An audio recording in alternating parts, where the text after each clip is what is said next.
Okay, I've got the nod. Okay, so welcome to the Te Awamutu and Kihikihi Community Board meeting for June. It's lovely to see everyone here.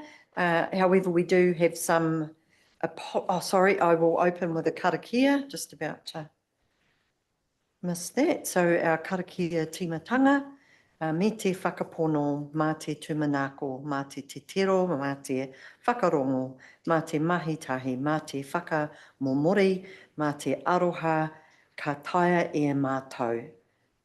By believing and trusting, by having faith and hope, by looking and searching, by listening and hearing, by working and striving together, by shared desire and determination, by all being done with compassion, we will succeed. Right, so we will move on to the first item of our agenda, which is apologies. So can I please move that the apologies for non-attendance from Councillor Brown and Councillor Thomas be received? Can someone second that? Jill, thank you. All in favour? Against? Carried. Item 2 is the disclosure of members' interests. Is there anything that we need to discuss tonight that is a conflict for anybody? No. Okay, that makes that easy. And public forum, Sharon, were you wanting? No, you were here. Cool. No, lovely. Thank you. Nice to have you. But we do have Carly Nolan. Carly is from Bridge Housing. So Carly's here tonight to have a bit of a chat to us about the development on Ohopol Road and how that works. It's a really innovative idea, and hopefully Te Awamutu people grab the opportunity because it's a really great one to be able to get into your first home. So Carly, when you have got, you ready? Yep. Or almost?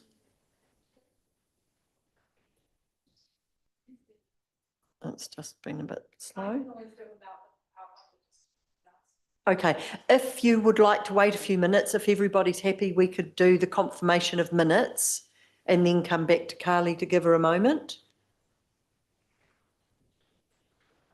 Yep, are we okay with that?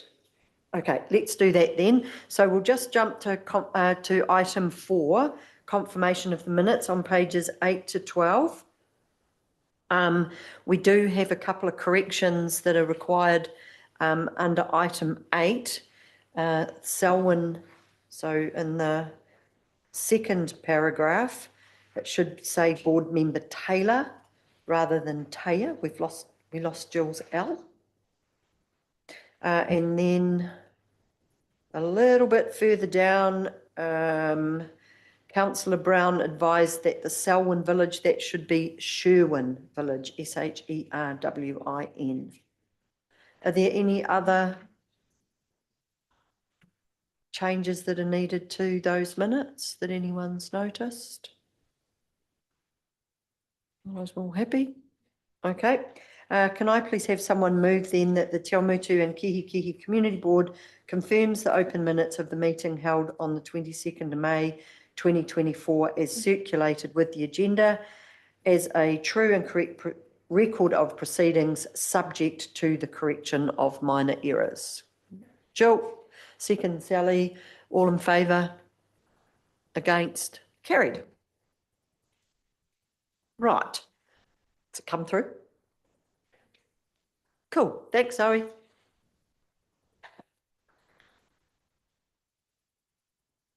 We'll just give that a moment for that to come through. No pressure. Or if you would like to introduce yourself and tell us a little bit about you until it's ready, that would be great. Yes, you are fine sitting. Absolutely. Please be comfortable. And up here, Carly. Yeah, Oh, okay. so that you don't have to, you know, Yes, okay, perfect. Oh my goodness, okay. yeah. I'll just give it a sec. Oh, Okay. I can tell you about me for now. So I'm from the Bridge Housing Charitable Trust. So we are based in Hamilton. And my name is Carly, as introduced. Yeah, so I'm in the role of housing support for Bridge Housing. So basically, I am the contact person for any of our applicants or potential residents. And I liaise with them basically from the moment that they register their interest until we get them into a home. So that's what my role is. Yeah, there's lots of bits to it. Assessing the eligibility, if there are any shortfalls, I kind of provide guidance on that, ways that we can get them to where we want them to be. Yeah. Oh, thank you so much. Thanks, Zoe. Oh, yeah. Perfect. So yeah, the Bridge Housing Charitable Trust is an initiative of the Brian Perry Charitable Trust. So basically, they reflected on where they wanted to invest some money going forward, and housing was one of those things because obviously we know it's a quite challenging area, particularly in the Waikato, to get people into their own homes and a secure place to live. So yeah, our objective is to provide healthy and long-term homes at an affordable price. And I'll tell you a little bit more about how we do that. So we've got what we call a secure home program. So this is based on a leasehold model. So that means that we sell a share of our property to the buyer while we keep a share. And this allows us to basically halve the purchase price. So by halving the purchase price, you need a much smaller mortgage, about half the mortgage. And with a smaller mortgage, the weekly payments are going to be a lot smaller. So a lot more affordable for someone compared to the price they would have to pay if they were buying a house in the general market. We do have a 100-year lease on our homes. So basically that's where the security of tenure comes in. So someone is able to stay for life if they choose to. And yeah, we find that that's something that people often say that they are wanting, whereas in a rental, they can get notice at any point. So just wanting that security.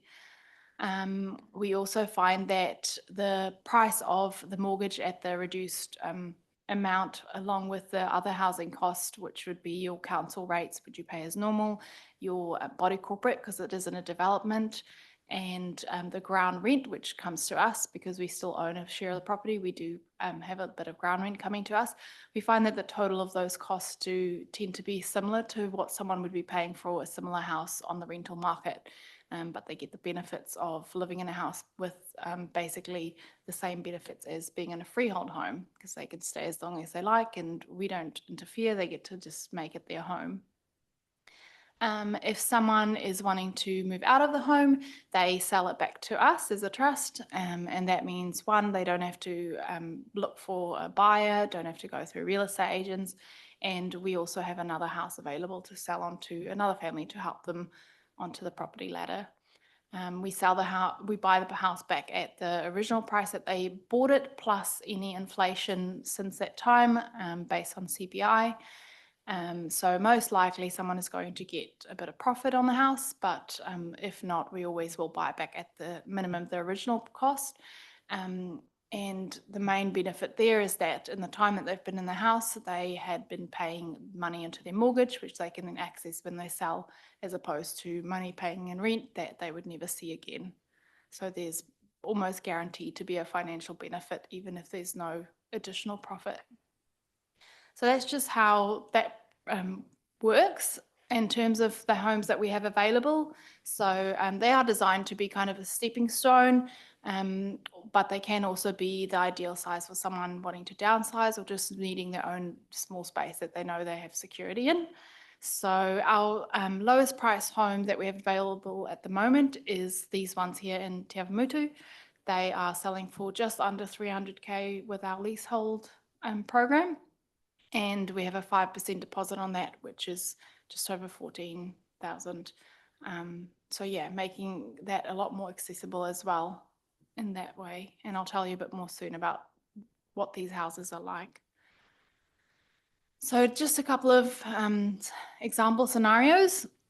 Say we had a family or a household of an income of 90,000 and they had a pretty good deposit of 80,000, which maybe if there was a couple, 30K each in their KiwiSaver and 20,000 savings, the weekly housing costs all up would sit around 550. So mortgage rates, ground rent, body corporate works out to be about 550 a week, which we know is pretty similar to what someone would be paying for a 2-bedroom rental. Another scenario with a slightly higher income but a lower deposit. We often find this is the case for people that have moved to New Zealand. They've been able to secure a decent job, but because they haven't been here long, they haven't been contributing to KiwiSavers. So yeah, they have a lower deposit. The weekly payment's slightly higher, but still very much in the range of what you'd be paying for a rental. So in terms of how we help, so definitely our leasehold model is the biggest benefit here to the buyer. They might not own it in full, but it just gives them that gap between the general market and being able to start building up some equity or money in the property, having that security of a place to stay. And then if they choose to, they can use the money they've put in that property to then buy freehold eventually. We do also have a relationship with Westpac, and they're really good with our buyers. So if someone looks like they would be able to afford the home, we refer them on to Westpac and they do the finance side of things. They allow the 5% deposit while still making sure that those buyers get really good interest rates. Where normally with a lower deposit, you might have slightly higher interest rates. We do also guide with accessing KiwiSavers. We find a lot of people are not really aware of how much they have in KiwiSavers or how that can help them in purchasing a home. So that's an area where we provide guidance. And even when our residents move into the home, because we obviously have an interest in the home that they're living in, we do check in to make sure that things are going well financially over time, seeing if we can refer them to anyone that can support them with budgeting or any other areas that's needed. So yeah, in terms of the development here, so I'm sure most of you are aware of it on Ahopa Road. So there's 36 homes in this development. It was built by De Silva Builders, and as Bridge Housing, we are purchasing 20 of those homes from them and then selling them through our leasehold program. These homes are all 2-story. They all have 2 bedrooms and 2 bathrooms. So a really nice open space in the ground floor. And then upstairs, you've got your master bedroom with an ensuite and then another bedroom with a separate bathroom. They have been really well designed to try and make the most of the space. For example, with cupboards, there's lots of space under the stairs where there's a big cupboard, and even the wardrobes in the rooms. Yeah, so, and as I said, a nice stepping stone. Obviously, it's not going to be your large freehold home, but it's just a good way to start building up a bit of money to get into that house, or someone might be quite happy to have a small space just to have their own little place. This here is just a map of the development from overhead to give you an idea of what it looks like. So as I said, we've got 20 of those. The ones highlighted in yellow are the ones that we have as Bridge Housing, and we do have some of those reserved already, lined up to hopefully settle next month if everything goes according to plan.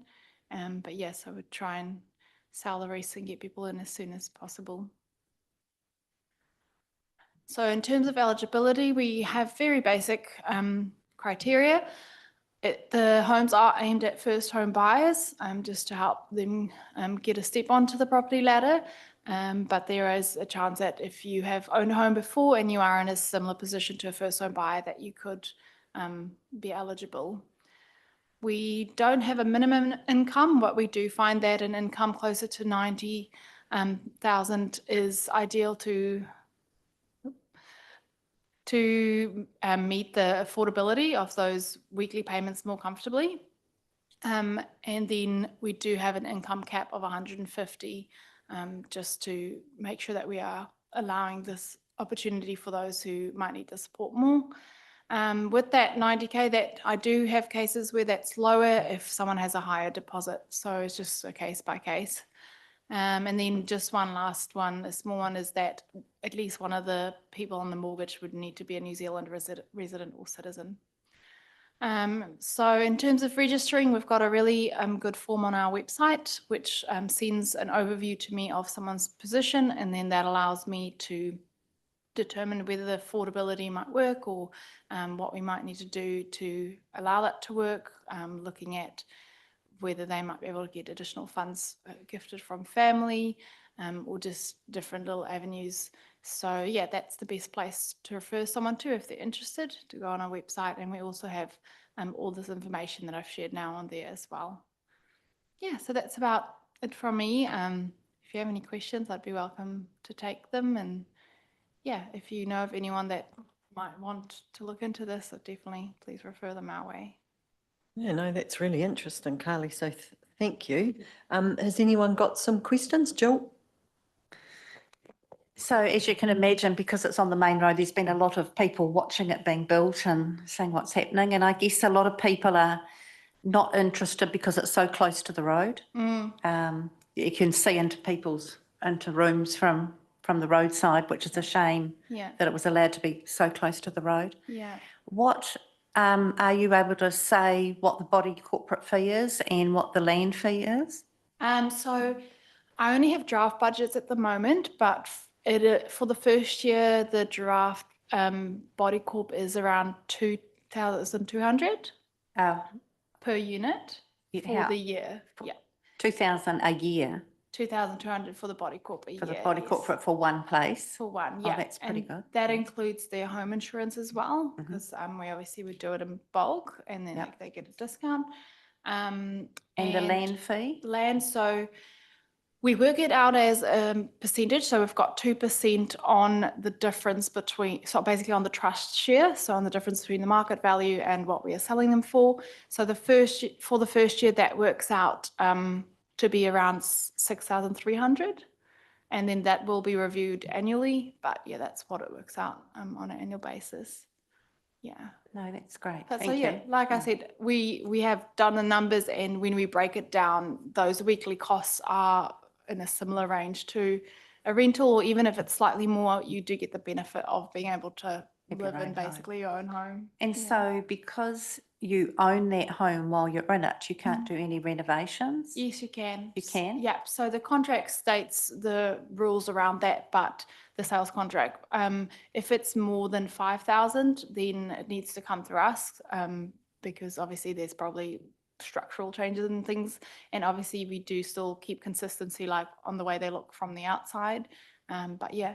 But you could recarpet or something like that if you needed to, or? I'm not sure about recarpeting, but if you wanted to add like a feature or something, because obviously we do still keep consistency.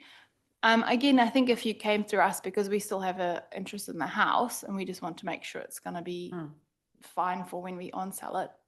Yeah. So I think something a bit more drastic would just need to be communicated. But definitely like smaller things, you can make it your own home. Yeah. I know that one of our other units, I just went and did the like bi-yearly check-in, and he showed me how he had ticked up his whole house, like all the lights are like automatic based on the sun and all this kind of stuff. So that just adds value to the house, which we would account for when we sell it as well, include any improvements to the on-sale price. Okay, thank you. Yeah. Thank you And very just much. in regards to the road, I know it doesn't look so great from the outside, or it looks very close, but once you're inside with the double glazing and the way it's insulated, actually is not very noisy. And yeah, once you've got blinds up, I suppose you're not really aware of where you are. Yeah, no. So anyone else got any other questions? I just had a quick one in regard to when people are ready to sell, are they responsible for, just say they've been there 20 years, say, and so there's clearly going to be a bit of wear and tear. Are they responsible for? Yeah, it depends the extent of it. Yeah. So again, this is covered in our contract, but I think it says something around the lines of I don't know, like a suitable condition or something like that. Like that, we do have some terms around it. So yeah, if minor wear and tear, yes, that's expected. But if you obviously punched a hole in the wall or something, then you're gonna, yeah. Yep. No, I just wondered sort of like, because quite often with like, retirement villages, don't they? They flick back a big chunk yes. because they completely renovate the whole property before they on-sell it again to the next person. If we did that, we would do it on our own cost, because then it just increases the value that we on-sell it for to someone else before. It doesn't. I don't think it would interfere between them. And then I just had, how is the interest going so far? I've had so many interest. Cool. It's harder to actually narrow it down to ones that we can get across the line, but yeah, so we've got about close to half of our 20 reserved already, which means that they are already working with the solicitor.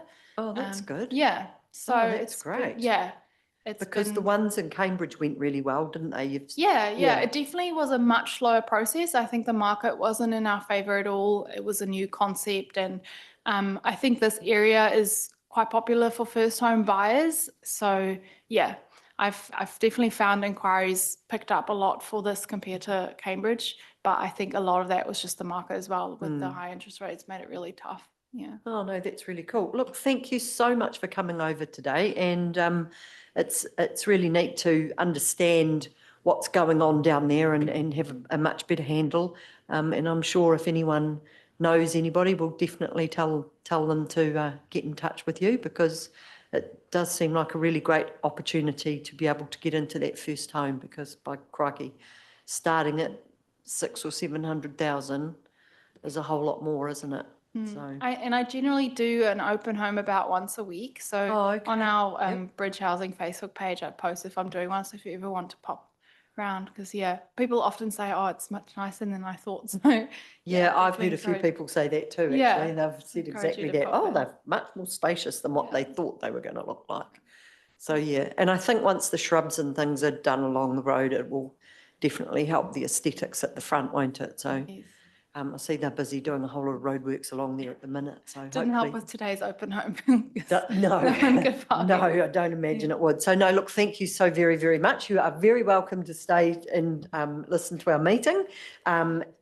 Or else if you have things that you want to go and do, you are very welcome to do that. Thank you so much for having thank me. you. I might just sneak out. Yep, that's quite all right. Okay. So that covers our public forum space. We will now move on to item 5, which is in regard to the proposed resource recovery centre on pages 13 to 16. So, pardon? The LTP's after that, isn't it? So we will take that as a read. Oh, we have Brian here. Welcome, Brian. Thank you for joining us tonight.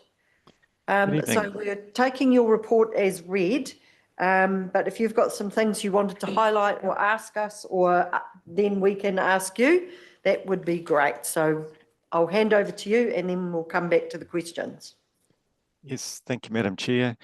This is a bit of a new thing for Waipa District Council, obviously mooted in the Waste Minimisation and Management Plan, which was reviewed last year. And but it is something that's not uncommon around New Zealand, and that more and more cities and larger towns have resource recovery centres. Sometimes they sit alongside transfer stations. Sometimes they're completely separate. A lot of people are familiar with the one at Ragland, which has a waste disposal along with the recycling and artist workshops and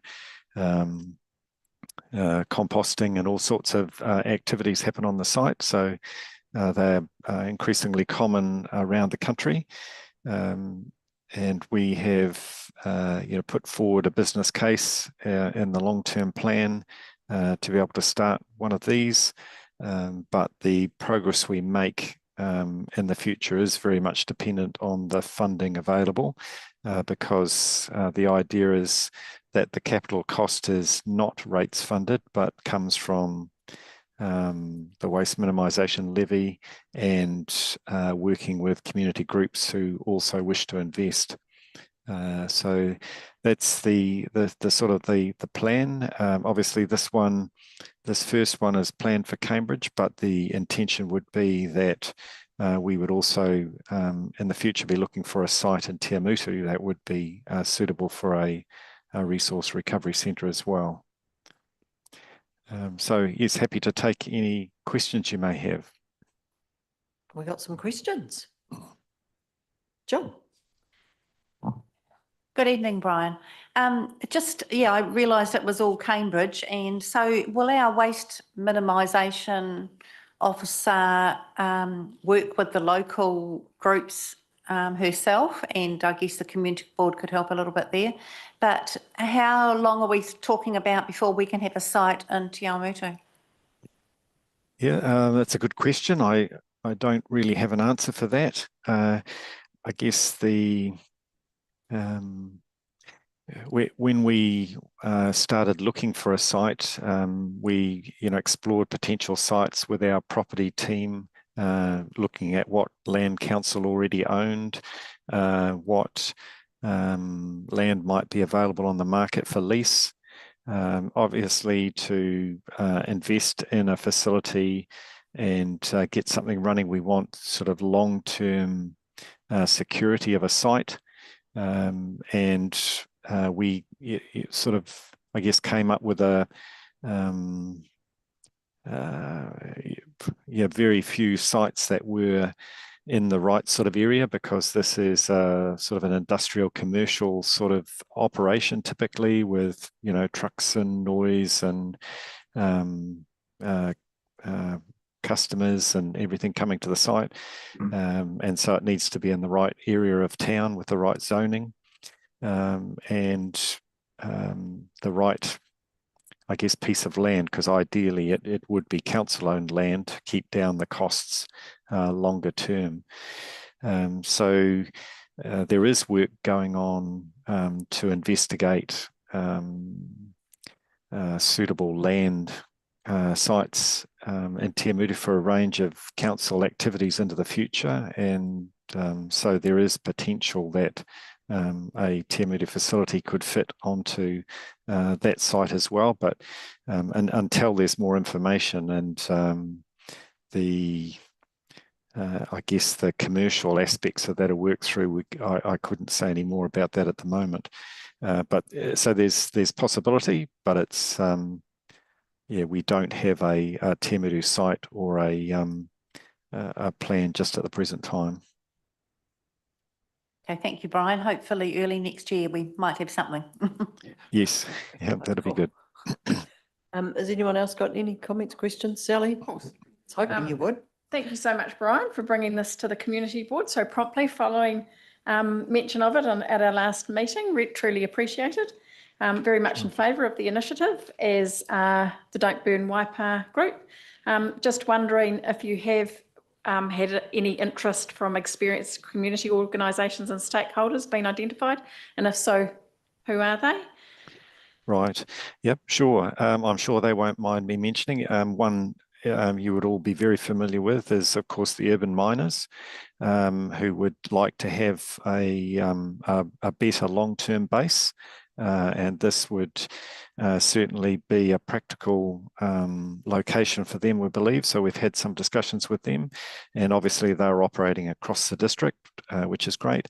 But we've also had discussions with the Lions Club, who are currently operating on a council piece of land, who have outgrown that site and are interested also.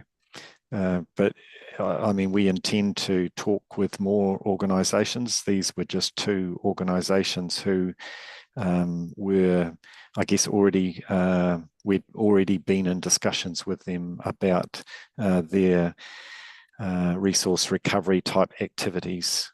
So they were, good ones to start with. And no doubt the other ones will be people like Zero Waste Network and localised.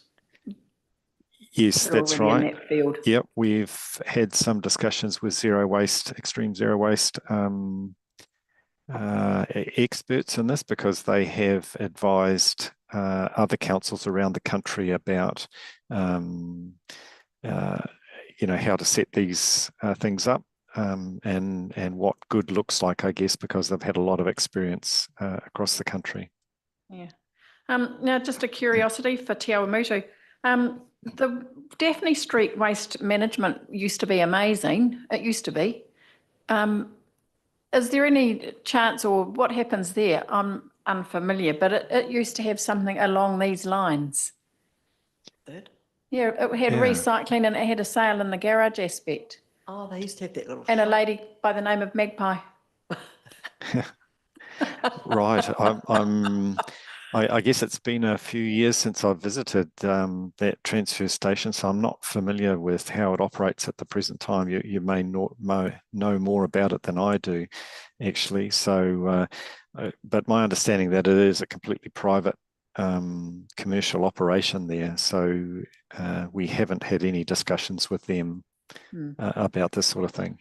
It'd just be a shame to sort of double up services and things when Yes. there's already something functioning and possibly assisting them, so it's a win-win and it's already up and running. That would be my aspect. True. Yes. Yep. Also observed the initiative with Connect Recomposting at the library, and I hadn't actually known that was happening with those composting bins. Do you know how it's going, Brian? I have had some discussions with our waste minimisation advisor, who said it's looking pretty positive, and I guess it's a learning experience, and we are I guess using it as a bit of a pilot to see how it would operate in that sort of community setting, with the idea that it could be rolled out to more locations and organisations in the future. And put it on the rose gardens. Yes. Yeah. Thanks, Brian. But we can see, I guess, that resource recovery doesn't have to happen in just one location and be in an expensive site or anything like that. We know across our district, resource recovery is happening in all of those secondhand stores and charity shops which are operating, and we know that there are community groups who are already doing the mahi in this area. Yeah. And we know that there'll be locations in the out in the rural areas of our district where they might like to operate something at a small scale in the village or their community area by a school or other area where the local community gather. So I guess we've got our eyes and ears open for good ways of spreading this activity across the district. Yeah, hi there, Brian. Yeah, I fully support this. So I'm all for reducing, reusing and recycling for sure. I guess it's pretty straightforward. I'd just like to invite you. Are you upstairs, are you? No, I'm in the Rickett Road office at the moment. Oh, okay, right. Yeah, cool. Yep. I was going to say you're more than welcome to come into the chamber if you'd like. It's in 10%. Right.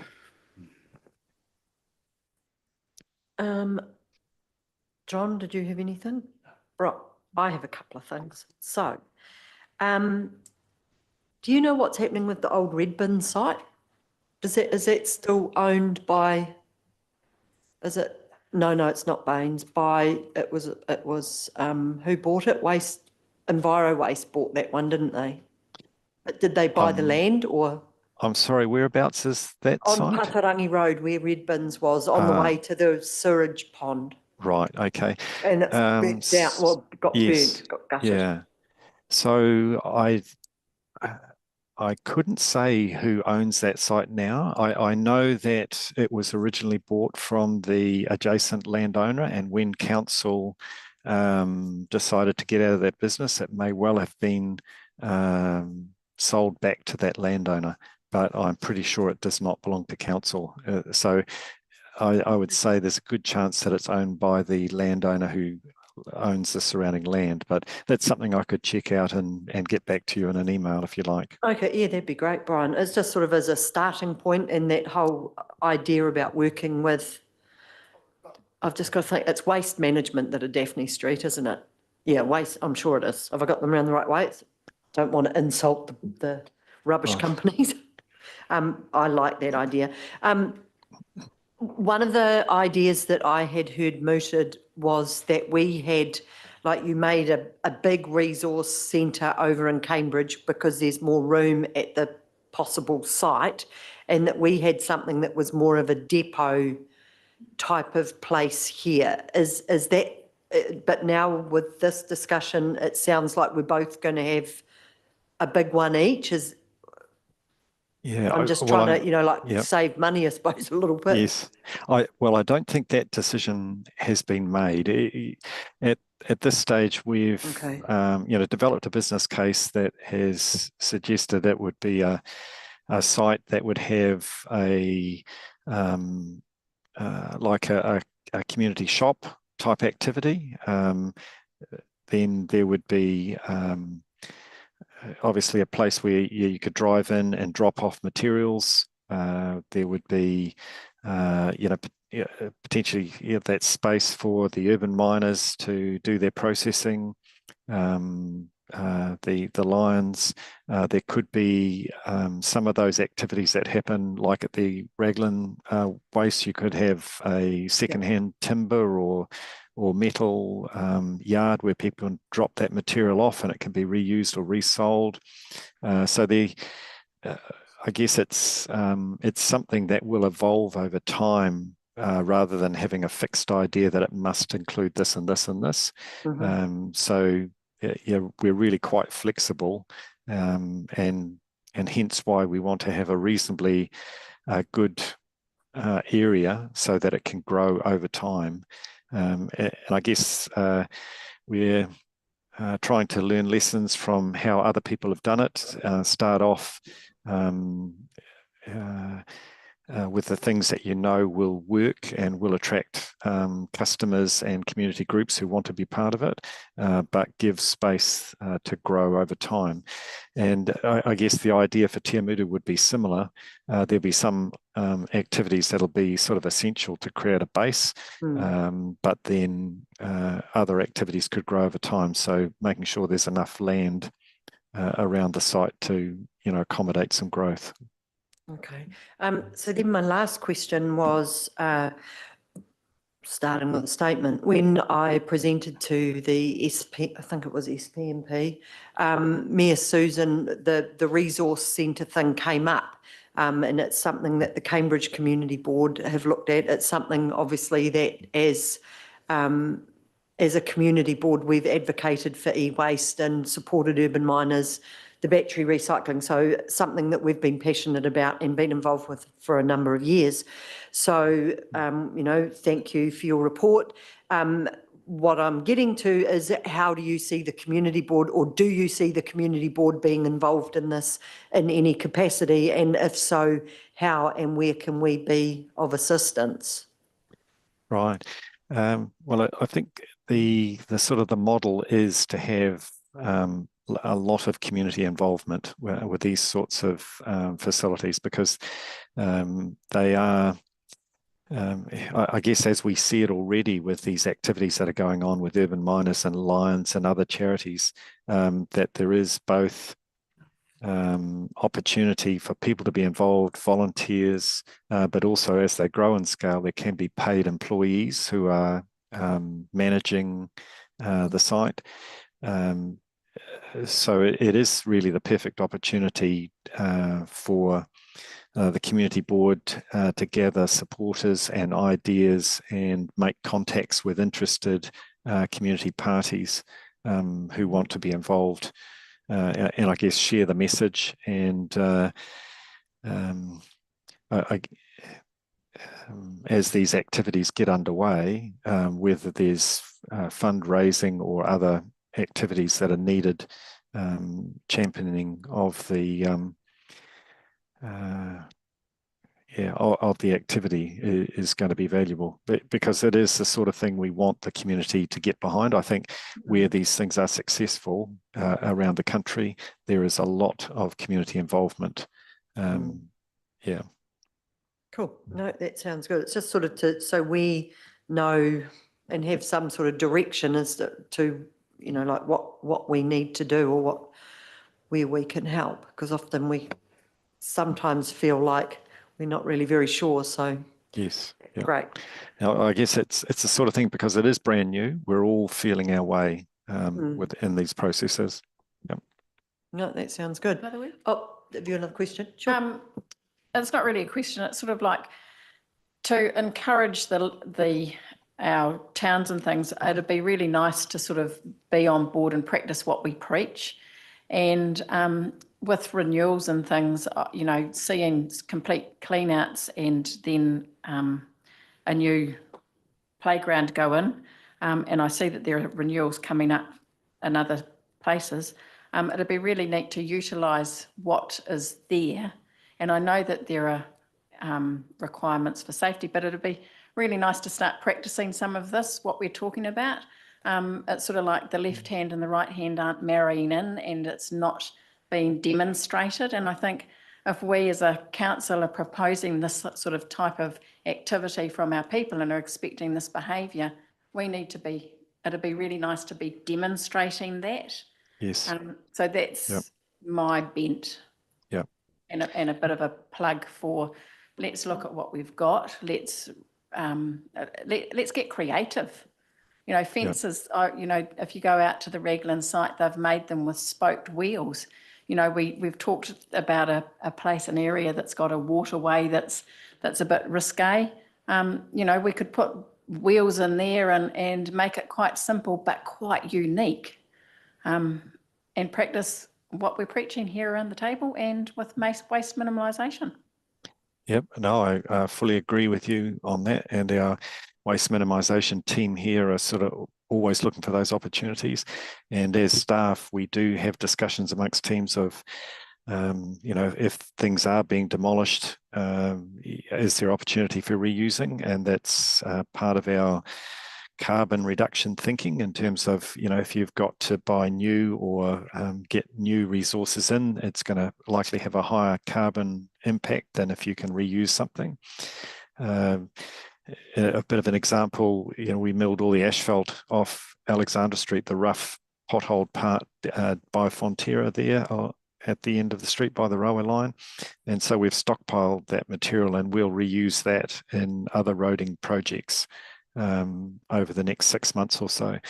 So yeah, we're certainly keen to be reusing as much material as possible. Good idea. That is a good idea. And I'd just like to add to that, a number of years ago, we tried to see a lady by the name of Sarah McRae came to us with an idea to make a under fives playground out of all recycled material. And at the time, Sally had been up to, I think it was the Waitakaris, and had been to a recycle plant up there.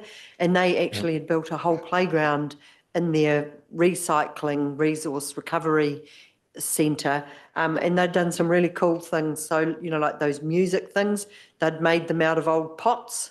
And it was, this whole playground had been created out of all of these old items, and it was really cool. It was very clever and well done. Unfortunately, we didn't get our one off the ground, but maybe this time around there might be an appetite to be able to do that again somewhere. Yeah. Yeah, that's good.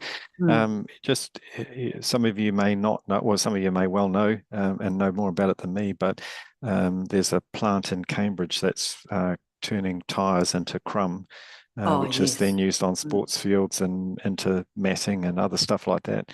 And it also sometimes goes into our asphalt to make the road surfaces last longer. So yeah, there is some of that activity going on within our district, which is great to see. No, there's some great ideas and great initiatives. Any further questions? No? Okay, so we better move your report then, Brian. So thank you very much for your time.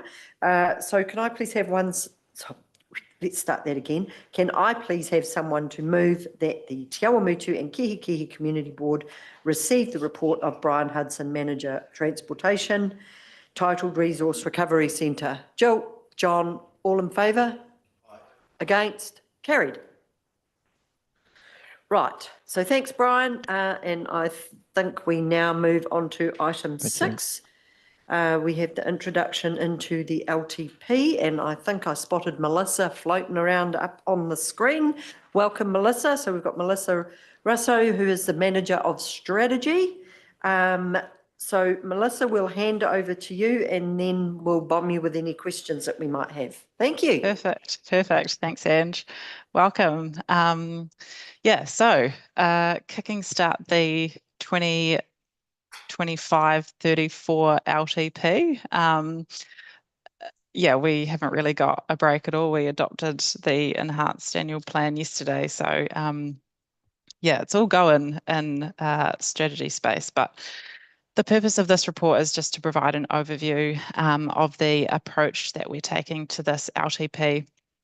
And I guess, just to set out a few things, particularly around key challenges, some of the key projects that we'll be considering, timeframes, and obviously your role as the board, as the community board.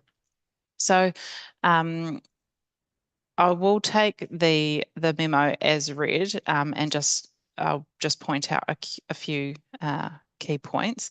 So in terms of the approach that we're taking to this LTP, noting that it wasn't so long ago that we deferred the 24 LTP, we are not starting from a blank slate. So we're basically taking the work that has been completed to date for the 2024 LTP and using that as our starting point. However, one of the things that our elected members told us through the debrief session was that they really they wanted staff to focus our time and effort on where it's needed most, and that includes any kind of workshop discussions that we have with elected members. And so we've really tried to reflect that in the program that has been set out further down in the memo. Some of the key projects are listed there. I suppose you might be interested that Te Arawai is one of them, along with the Homes Garage Te Awamutu Market projects. So the key points with these projects is to note that what we've done is I guess in the vein of making sure that elected members are having robust discussions and focusing the time and energy on the things that matter most, we've identified as these projects to be things that we really want them to have a robust discussion on. So they've been identified as fitting into those criteria based on high cost, high community interest. So it's a pretty loose criteria, but it is one where we do want our elected members to do a bit of optioneering around whether or not these are considered for the LTP. So I guess it's just an important point to note that just because they're on this list doesn't necessarily mean that they will make it into the long-term plan. We are still in quite a financially constrained environment.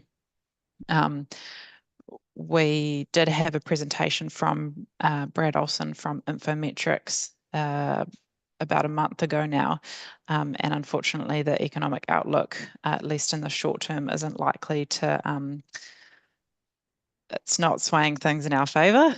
So yeah, we are still in a very financially constrained environment, but I guess I just wanted to make the point that we do have these projects on our radar. I won't go over the timeframes. I guess just to point out that we have had a couple of workshops to date. The first one, I guess the first big one being on Monday, and Ange, you were obviously in attendance for that. So yeah, we had quite a lengthy discussion on our renewals and growth program of works and what we can do in that space. And it is quite a heavy topic to get your head around. So yeah, I mean, if you're interested, go on and have a look at the recording, but yeah, it is quite detailed. Yeah, so happy to take further questions. I guess before that, one of the key things that we want to change going through this LTP is making sure that you as a board are well abreast of the issues that are coming up through this process. And one way that we're looking at doing that is for the chair to be invited to all of the workshop sessions, but also for myself to be attending your community board meetings, if that's something that you're interested in, to make sure that we just have that regular communication. So happy to take questions and comments. Right, who would like to start? Sally, first cab off the block. On page 2, I think it is, under communications and engagement, I was a bit concerned about the wording consultation document and consultation process. I would have thought at that point, are you not engaging to then, before that you get to the consultation document? Because isn't it the engagement with the people that we're really, really wanting? So I just... Yeah, so that table that you're referring to is basically the structure of the project in terms of the work streams, and noting that the bullet pointed points on the right hand column of the table are what we call the component parts. So they're the things that we need to make sure that we're doing appropriately along the way. With respect to engagement on the long-term plan, it's important to note that we're about to go through a formal consultation process on Ahuaki, our spatial plan, and that has been kind of used as the pre-engagement or the early engagement going into this long-term plan. So that's coming up, but also we've got a wealth of feedback that we received through the enhanced annual plan process as well. So in terms of the consultation and engagement plan, it's not captured in there. There's still a lot of detail that needs to come. Okay, thanks. And my other comment was it was very pleasing to see the homes garage popped into the projects. And does the list go out to the people for them too, with costing and things, so that they can identify what's important to them? How does that work? No, so we haven't identified these as projects that we need to consult on or anything. We haven't. They're in there for the purposes of being identified as high cost, high interest, and we want our elected members to have a really robust discussion. And I suppose on the flip side, we obviously have lots of projects that go into the LTP that don't get quite the same rigor, and it wouldn't be effective. I think we've got 169 business cases at the moment. So if we were to have enable our elected members to have a robust discussion on each of those, we'd be there for days or weeks. But we wanted to pull these ones out so they just get extra special attention. Jill? Thank you, Melissa, and it is really good if you just keep touching base with us with what's happening. That's really good. So probably I've just got a couple of questions with the key projects for the 25-34 LTP. So one of them is, with me talking to the community, there's 4 things that I think don't even need to be in there when we haven't got the funds, which we keep being told. So with those dozen things that are on there, would it be an idea that at some stage in committee we had another meeting, we talk about it and have feedback to that? Talk about the four. So the key projects that you've got, Yep. so you've said there's several large projects that will heavily influence the project, including these 12 items. Yep. So do the community board get you know, can we provide some feedback on any of those, or you're just letting us know at this stage? I think so at this stage, it's just an FYI, but I think Okay. what we're saying is if you've got feedback on these projects moving forward, so looking at the schedule, we're not looking to have the robust discussion with elected members on those until I think it's the 10th of September off the top of my head. So it is quite a way off, but if you've got any specific feedback that you might like us to fold into the mix just to kind of help set the scene with elected members on these, then we welcome that. We do want to really involve our community boards as we work through this project. Oh, that's great. Thank you, Melissa. And the other question is pay as you throw, which is curbside rubbish collection. Can you just explain what that means, please? Yeah, so at the moment, the rubbish collection is privatised, so council doesn't offer that service. We do offer the recycling service, and so this project here is basically looking at whether or not we might offer a rubbish collection alongside refuse. I think the other point to note in there is we are required by legislation, I think by 1st of January 2027 to offer a curbside food waste collection. So basically we're looking at the whole package of curbside services. So would that be, for example, I did a study about 6 years ago and there were only 2 places in New Zealand and one of them was Waipa where they didn't do that. So for example, where I came from 18 years ago, we paid $140 on our rate and that was for your general waste as well. So is that what you're meaning? Something yes, like that? Yes, it's general waste. Yeah, general waste. Okay. Yeah. Okay, thank you. Thanks very much, Melissa. Yeah. I got any other questions? No, I've got a couple of little ones.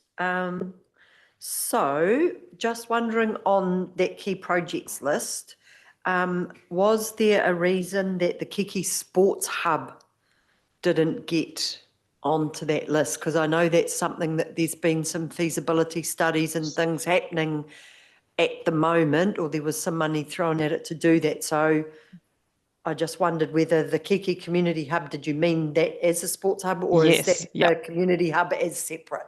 No, that's the project that you're talking about. It is the same one? Yeah. Okay, because of course Bill's doing the Alpha as a kind of community hub. So I just Right. wondered whether, you know, they had talked about making a sort of hub thing there too. So cool, okay.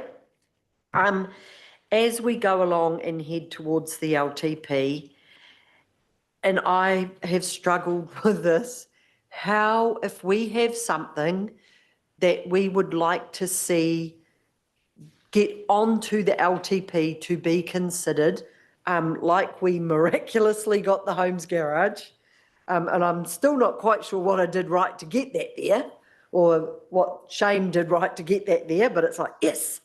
But if there are some smaller things, say, for example, the McDonald's to the George Street walkway that has been a community board thing for pre-me, how do we get that there? It's not a huge expense thing either. It's not in this, I don't even think it'd be 500,000 from what the conversations Brian and I've had, but we always get pushback saying it's not in the LTP or it's not in the annual plan.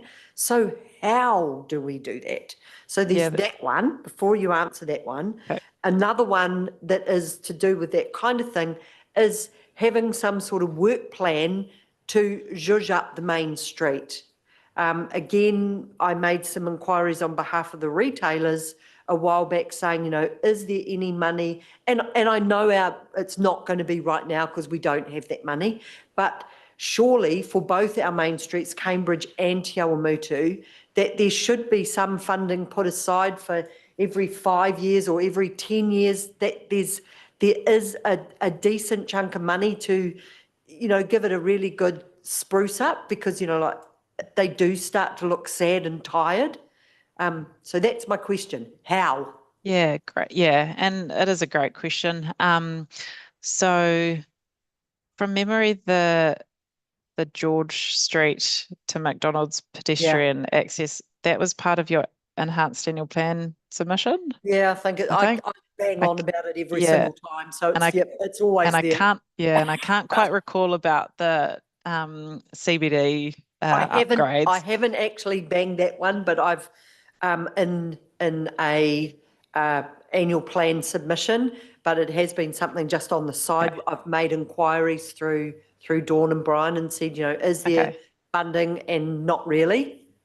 There's Okay. a little bit of maintenance money that Brian's got, you know, like for cleaning the seats and the moss off the street type of thing, but not actual stuff to do something that's Yeah. maybe it might be putting plants all the way down there, or putting planter boxes, or, you know, just something to maybe a new feature, or Yeah. I don't know.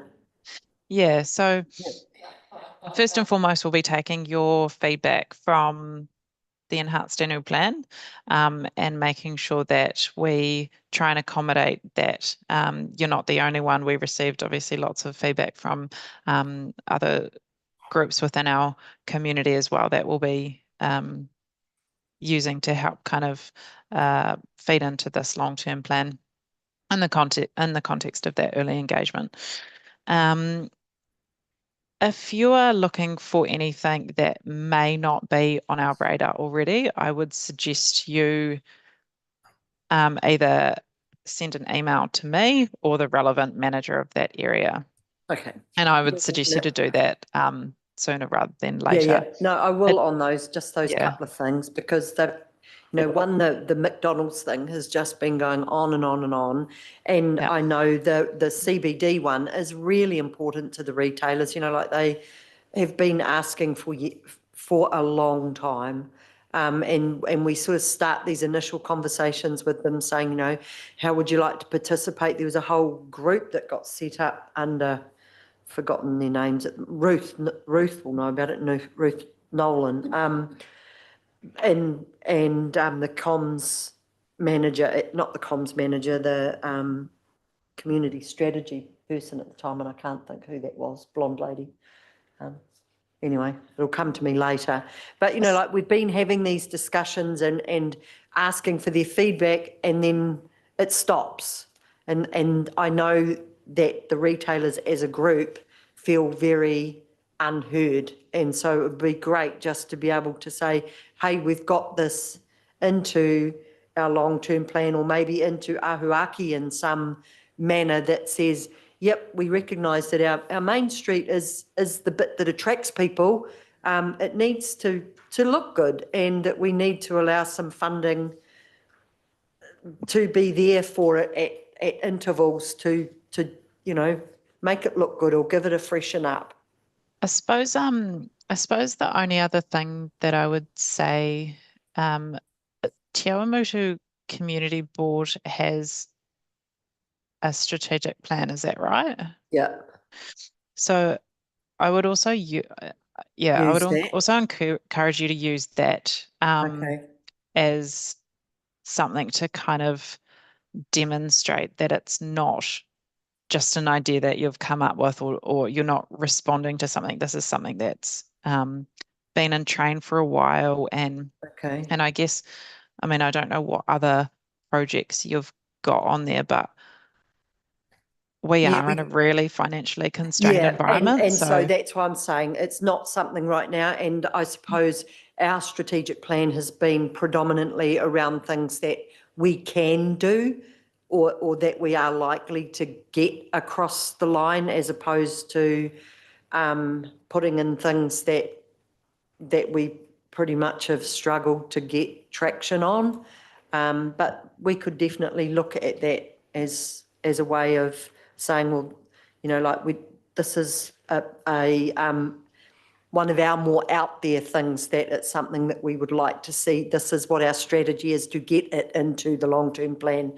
But yeah, like I was just saying, I've really struggled to get my head around where and when that's supposed to happen, and we keep finding that, oh yeah, and then, oh, whoops, we were meant to have done it back there, and then it comes round to the submission time again, and we're just doing the same thing, putting in a submission to which we get the letter that says, sorry, there's no funding for that, and it doesn't even get a look in to be considered for the next time. Yeah, so as It's early as something possible that's is, come from the community. It hasn't just come from us sitting around this table. Yeah. Yeah. So no, that'll be cool. Thanks, Melissa. Is there anything else? Anyone else think of anything? And I did just want to use the opportunity to reiterate that yes, I totally agree. The workshop on Monday was heavy going. I sat there going, oh, both Joe and I were quite, I don't know, bamboozled, I think, from some of it. And yeah, there's certainly a lot of figures and a lot of things to get your head around to fully appreciate just the magnitude of the work. And I just wanted to comment on how much work went into even just preparing for that workshop. It certainly looked like hours and hours, 84 pages, I think, we waded through to have all the background information and data. So thank you, and thank you for the opportunity to be able to be there, because it was a great learning experience just to sort of understand that other side of what goes on. So yeah, no, thanks, Melissa, for that. thanks, Ange, real team effort on that one. Yeah, I bet. Okay, so if we don't have any further questions for Melissa, we'll let her sneak off and go home, but we will need to just move her report. So if I can have someone to move that the Te Awamutu and Kihikihi Community Board received the report of Melissa Russo, Manager of Strategy, titled Introduction to the 2025-34 Long-Term Plan. Jill to move, John to second. All in favour? Against? Carried. Lovely. Thanks, Melissa. Perfect, thank you. Have Bye. a lovely rest of your evening and a super long weekend. One more day to go and then you can put your feet up. Thanks. Okay, let's jump on to item 7, the Treasury report on pages 24 and 26. I don't think there was too much there that needed to be covered off. Is everyone happy with that? Jill? A couple of questions. Yep. So, and I just queries. So when we give out our discretionary funding, we weren't, and I don't know if we are now, that, you know, we give the people so much time to spend it. And so we did talk about a letter going out to people to say, if you've got it, we're giving you money, you've got a year to spend it. But I don't know if that's happened or whether it's been chased up. So 2 examples are the Te Awamutu Community Health Transport Trust, which I'm pretty sure asked for $230 because they needed a printer urgently. So if I read this right, we committed to do it. They haven't sent anything in, so there's a balance of $230. So does that mean we haven't received their papers to say that they've spent it or that they have not spent it? And another one is the $7,300 for the Rangiu Rafia Historic Trust, which was $7,300, which is still sitting there. I can answer that one. That's a historic one that we didn't have that requirement of spending it within 12 months. But I will follow up that yet again, because I thought we were getting some traction on that, but it's just gone quiet again. Those are 23-24 commitments, aren't they? Yes, they were from the last one. September, so we're not. But So if they're from last September, No, that's no, not they- 12 months. No, what Jill's saying is that we approved these, and from her recollection, this was urgent because they needed a printer, but they haven't collected their money. Which means we haven't got a invoice, but these ones are still will well be within their Within 12 that months. 12 months. Yeah, Yeah. that's true. Because it was only September. So I'm asking you, so obviously they haven't done something there, but they did make it sound like, look, we haven't got a printer, we can't operate without one, it's urgent. And yeah, so we sort of thought, help, if it's that urgent, we need to give them money like right now. But I was just asking generally, do they now have a year to spend their money? Otherwise they have to give it back?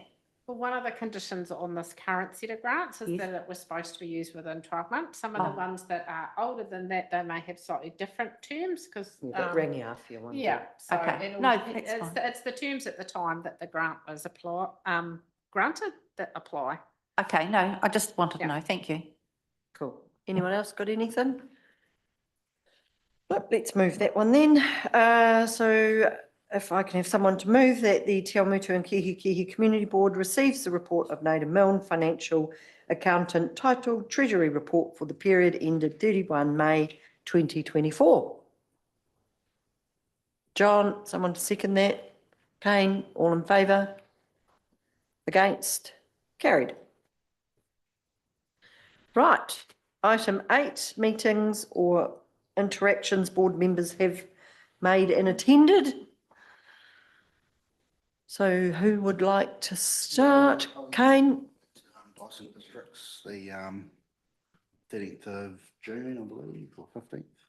To what? Dyson Dyson District? Districts. Oh, did you? In Kiki Oh. Hall. And yeah, it was unfortunate that it was clashed on with field days and another event as well. But there were a number of people who attended that, so that was good. Sorry, can I ask you, what is that? That's what we go It's a funding game for. that we gave funding. Oh, for. that's Yeah. right. I just couldn't think. I knew the Yeah, so name. it's well worth it, in my view, to continue assisting with those sort of groups. That was a game thing. That's right. Cool. Sally? I watched the representation review out of interest, and I attended the Cambridge Community Board meeting in support of the pro-choice Stop Forced Fluoride group last Wednesday. Yep. Jill?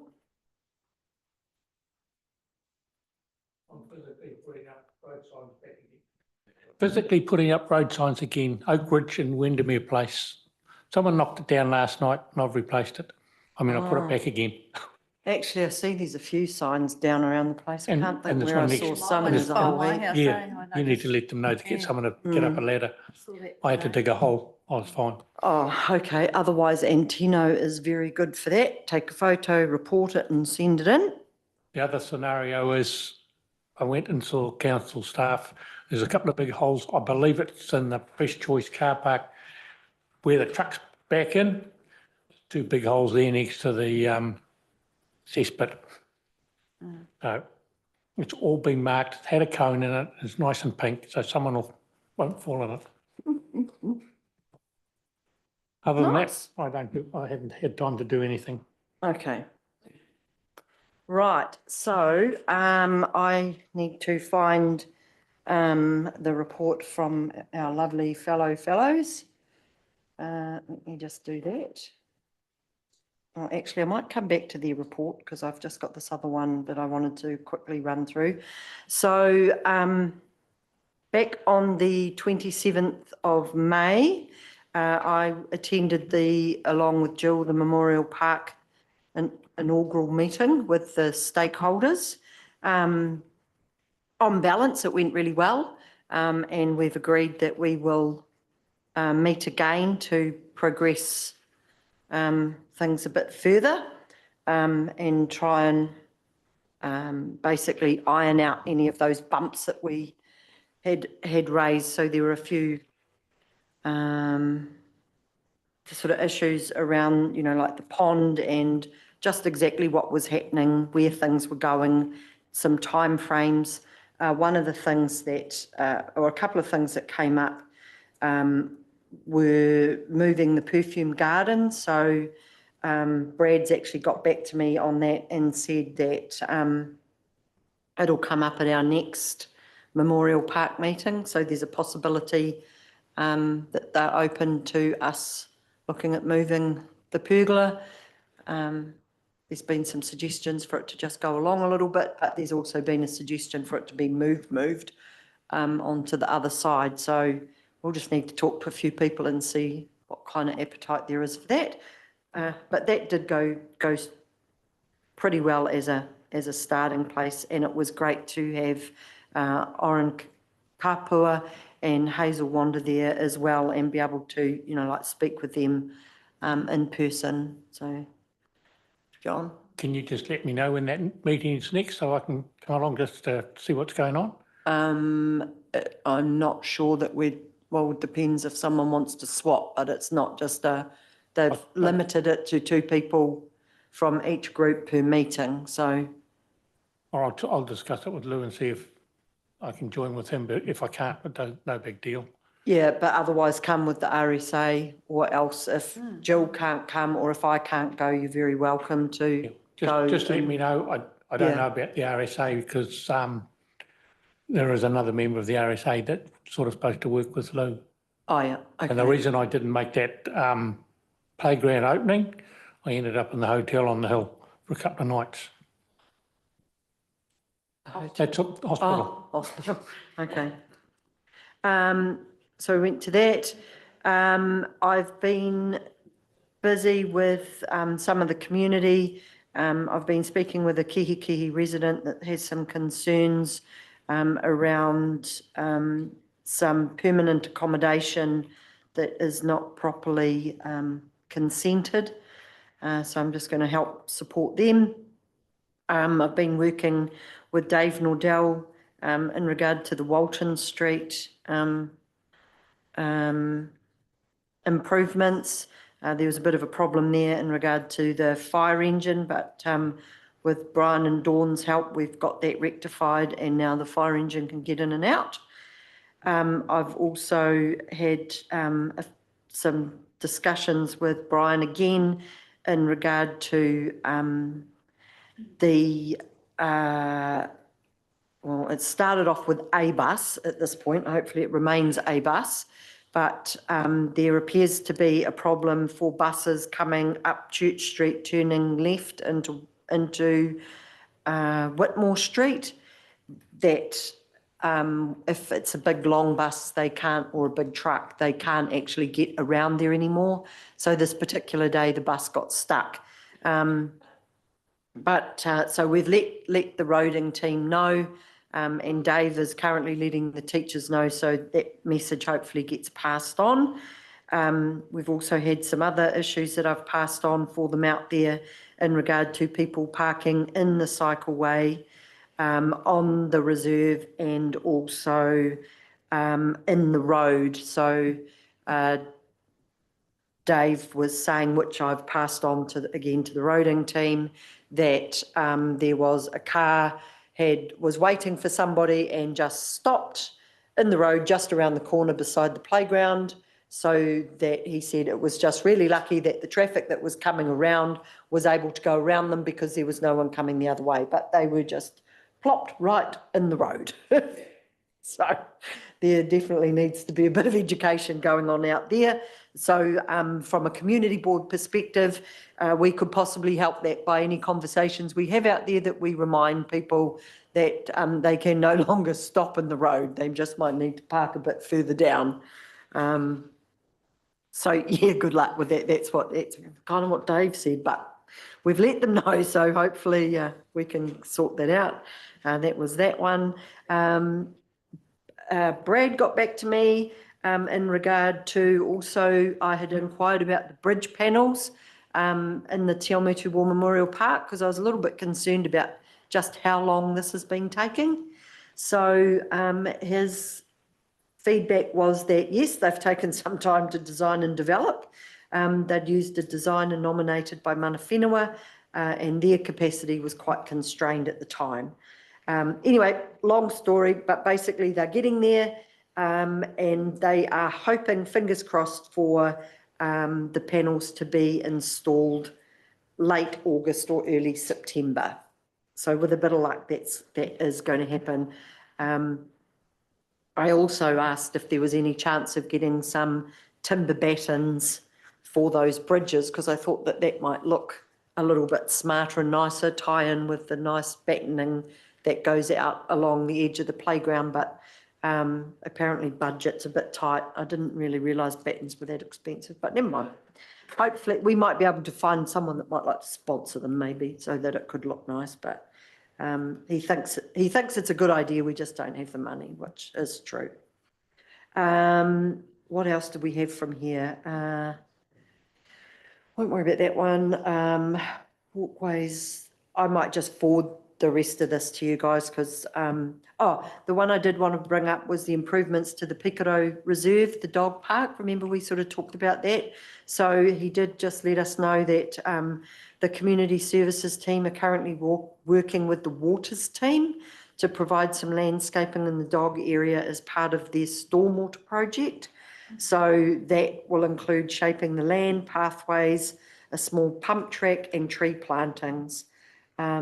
And as part of the wastewater pipe works in the reserve, there will be some additional paths and improvements along the food forest garden. So I know one of the things that had been asked for was some seating.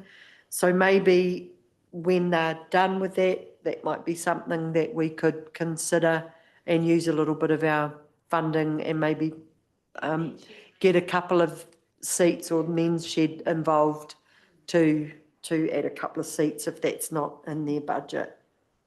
I think that was the main thing there. I'll forward the rest of it to you.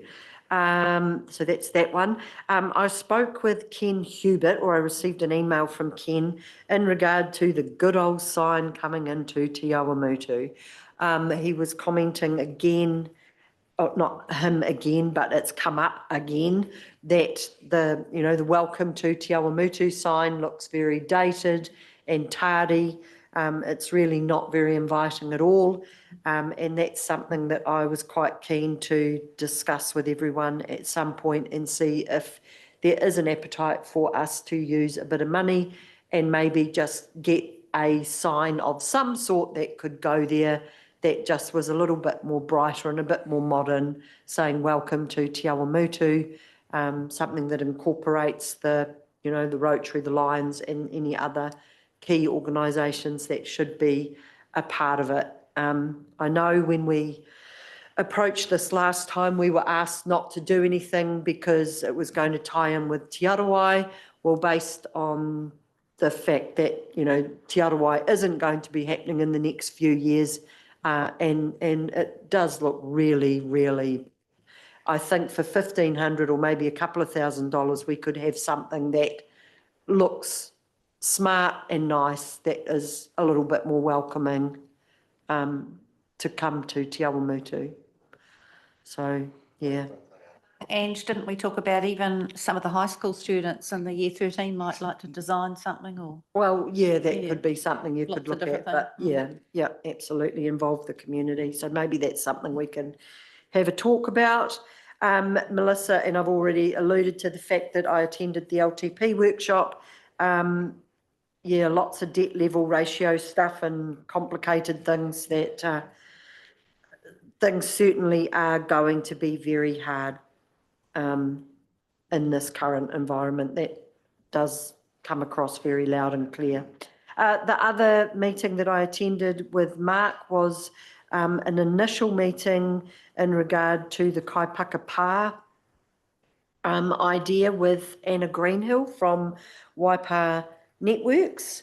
Anna is very positive about the idea, thinks it's something that Waipa Networks would be interested in getting them behind. So from that perspective, I was really stoked with that initial conversation. She did say that nothing would be able to advance very quickly until they had finished their works that they've got going on at the moment. You'll know if you've driven up Racecourse Road, there's there's cables being pulled all through there and up Racecourse Road and into that property at 220 Racecourse Road. But they are really keen to look at it and just to see how it might go. So I also at the Memorial Park meeting had a chat with Oren Kapua and he and to Hazel, but Oren in particular, very, very keen to get involved. So from here, Oren will be definitely a part of any progress we make because the whole Kaipaka Pā is Ngāti Hinitu, Ngāti Apa, we're a sub-tribe of Ngāti Apakura. So this needs to be, I believe, driven primarily by them. We've initiated it and got it going, but what needs to happen from here definitely needs to involve iwi as this progresses. But stoked with the initial starting point. And to add to that, I had had a little bit of a follow-up from Brad. So he's keen to keep abreast of it. He did say that the section between the road and the paddock, there would need to be some technical experts, as we don't want to install a path that may compromise or slip into the Mangapiko. This would then inform what kind of path is required and identify some high-level costs. He says, as this project isn't funded in the LTP, council doesn't have costs to allocate to this site improvement. I just wanted to add to that I have walked through there, and where I walked, I was nowhere near the stream. So hopefully that will not be a problem, but we need to probably cover those things off. So maybe our role can be to liaise and help with that council side of things, and we get Oren and whoever he wants to nominate to be a part of what the actual kaipaka pā might look like. Also, just one last part to that, David from Transpower, so they own the substation. They certainly are open and, like keen to help get involved as well. So far, the initial start is looking promising, but I'll do some more work on that and then update you again and sing out if I need some help anywhere. And then it's not really quite the right thing, but I just wanted to ask everyone, would everyone be happy for me to get a card and send it to Gary to wish him all the best from us all at the community board? Because Definitely, I had that written down to mention as well. Yeah. So if you're all good with that, right, I will quickly grab Bruce's report. And and just before we read that out, I thought I would just mention that the fitness equipment for our park in Pioneer Park has been purchased, along with organised with Playground Creations, me and the parks team and Angela Matheson, and it will be installed in a couple of months. So that's quite exciting for our people in Te Awamutu. Joe, great. I mean, Jill, what of Joe? You're Joe. Hang on, I'm just got to get this. I just got to find the attachment. That's the one I want. Right, so this is the report from the councillors who are both on holiday now, I think. Or at least Bruce had another commitment, he did too, sorry Bruce. So the 5th of June 2024 Strategic Planning and Policy Committee, he said Lake Naroto Recreation Reserve Management Plan Review. This was last reviewed in 2009, and there have been many changes around the lake. There's separate crop protection structures and shelter belt, minor changes to Plan 30, and this needs to be contained within its own separate plan change. The 18th of June 2024 service delivery, he says Sally Whitaker has informed all committee members of what was in the agenda. So, and so to that, thank you, Sally. You've been doing an amazing job of summarising those. It's been really cool. Thank you. Playground renewals, the current contractor is very good, and staff wanted to extend the contract to enable more progress in getting our playgrounds up to a better state. Bruce is fairly confident that that was given a yes from councillors for that to continue. Local waters have been what has he got? Local waters well done, still in early stages of how council is to position itself in the future. Lots of unknowns. 18th of June, Finance and Corporate Committee. There's a new community lease for the Waikato Rowing Club. Financial report for the period ended 31st of May 2024. Civic Financial Services Limited Notice of AGM and Annual Report. The 25th of June council meeting, they adopted the 24-25 Enhanced Annual Plan and Development Contributions Policy for 24-25 and the setting of the rates. He mentions Anchor Institutions Work Programme, council playing a vital role in communities and economics. The Audit and Risk Committee meeting on the 10th of June. This was Gary Dyett's last council meeting and a presentation was made to him and appropriate words spoken as appreciation of his work for Waipa District Council. So that was the councillor's report.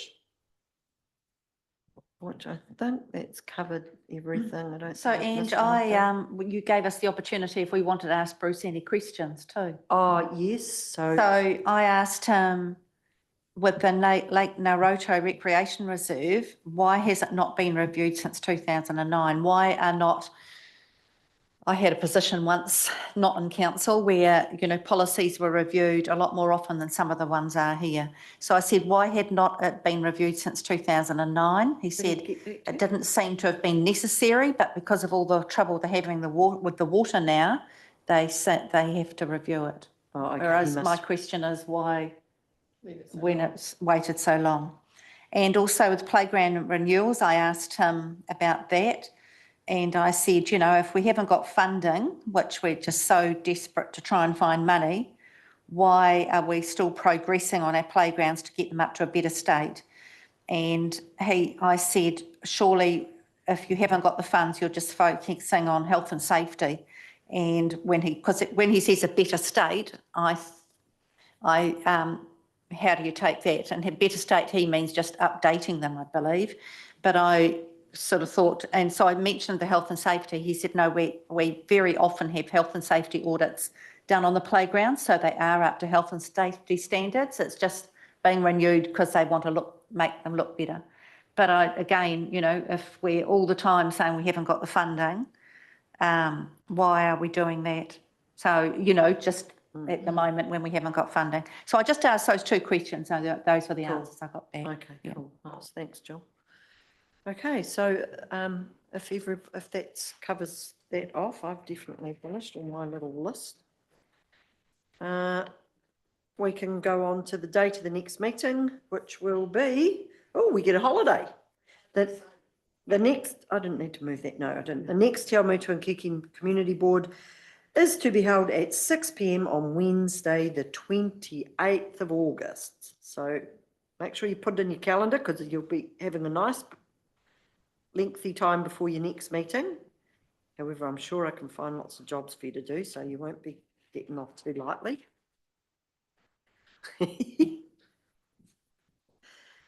Okay, so we will close our meeting with a karakia whakamutanga.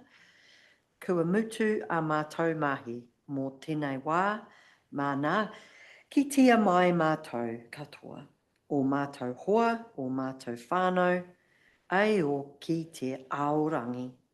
Our work is finished for the time being. Protect us all, our friends, our family. Peace to the universe. So that closes our meeting at 20 minutes to 8. Thank you.